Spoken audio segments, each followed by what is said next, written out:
Et bonjour à tout le monde pour cette dernière vidéo de l'année. Je vais la conclure par motologue, histoire de vous souhaiter des bonnes fêtes. Et on va espérer que l'année 2026 soit fort sympathique. Alors, me concernant, l'année 2025, c'est l'année de la moto. Début de permis en janvier. Obtention du permis, achat de l'R18 en novembre. C'est aussi l'année où j'ai commencé mes vidéos sur YouTube en essayant de faire quelque chose de sympa, de qualitatif. Mine de rien, ça demande quand même pas mal de skills. Donc maintenant pour 2026, qu'est-ce qu'on se souhaite? On se souhaite plein de road trip, des bons petits délires avec les copains, faire voir du pays à cette BMW R18.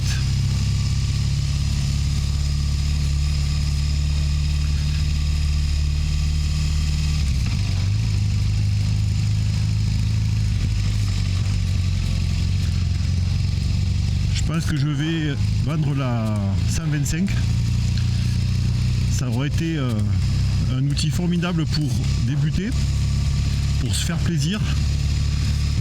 Malheureusement, la conserver va pas être possible entre l'assurance qui a payé tous les mois et puis le crédit de la R18.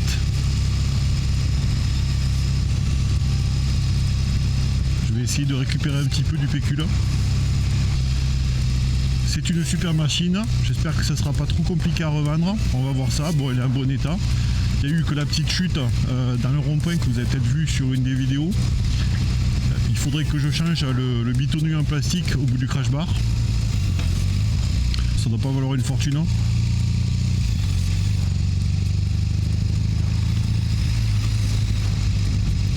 Mais sinon elle est nickel, à 3400 km je crois que j'ai mis.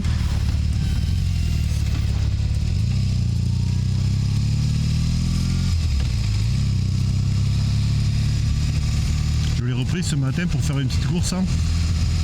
Quand tu passes de la R18 à la 125, le changement de gabarit et de poids est terrible. Tu as l'impression que tu te retrouves avec un jouet dans les mains. La route serait pas si dégueulasse, tu aurais envie de virevolter à droite et à gauche, d'enchaîner des courbes. La hauteur de selle aussi, ça change pas mal. De mon souvenir, je me rappelais même pas que ça faisait d'être aussi haut sur la 125 par rapport à la BM. J'aurais suffisamment de place dans mon garage et pas le souci du crédit tous les mois. Je pense que j'aurais gardé la 125. C'est très sympathique de la sortir au final. Et c'est quand même plutôt complémentaire par rapport à la R18. Et je parle même pas de l'économie substantielle, vu que ça consomme quasiment rien. Ouais, donc la vente de la 125 pour 2026, mais aussi l'achat de bagagerie pour la R18, pour pouvoir partir avec un petit peu plus de volume et de façon plus tranquille, si jamais on arrive dans un petit village par exemple, ou une petite ville, avec quelque chose à visiter, qu'on puisse verrouiller les sacoches et pas trop avoir à se faire chier, pas trop avoir de stress quand on nous les ouvre. J'ai aucune idée si c'est des choses qui arrivent dans les grandes villes, de se faire ouvrir les sacoches par des gens qui regardent ce qu'il peut y avoir à l'intérieur. C'est vrai que ça ne me viendrait pas à l'idée de toucher à une moto et à sa bagagerie dans une rue, mais bon, j'imagine qu'il y a des gens qui ont ce genre d'idée en tête. Il doit y avoir des statistiques là-dessus. N'hésitez pas à me dire si vous avez déjà eu la bagagerie qui a été touchée pendant que vous n'étiez pas à côté de la moto.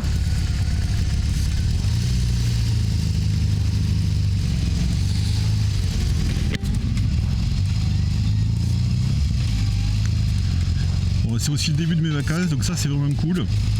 J'espère qu'il y aura des belles journées pour sortir la R18.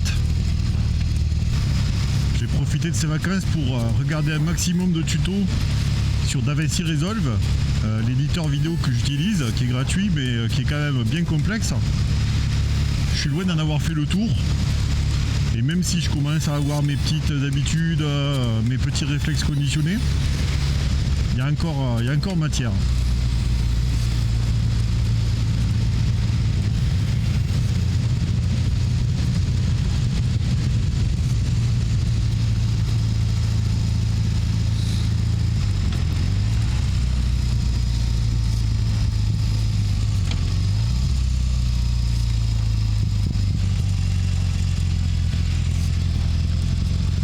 La prochaine vidéo que je vais vous proposer, c'est une petite escapade au Mas d'Asile qu'on a fait avec mon pote Christophe.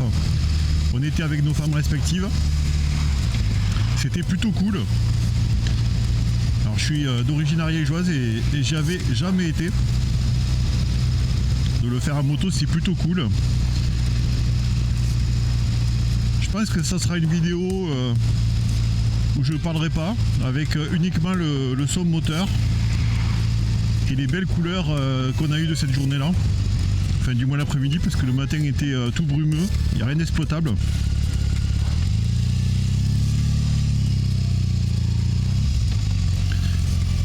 N'hésitez pas à me dire ce que vous pensez de ce genre de vidéo où il y a juste le paysage qui défile avec le bruit du moteur. Chaque fois je doute, est-ce que je mets de la musique, est-ce que je mets pas de musique, hein. J'ai tendance à croire que c'est plus apprécié par tout le monde d'avoir uniquement le bruit de la moto. Voilà, la route elle est défoncée. Il vaut mieux rester sur le côté droit. Bon, en tout cas, je vous souhaite à tous de passer de bonnes vacances, de profiter de votre famille et s'il fait beau, de vos motos. Allez, ciao ciao tout le monde!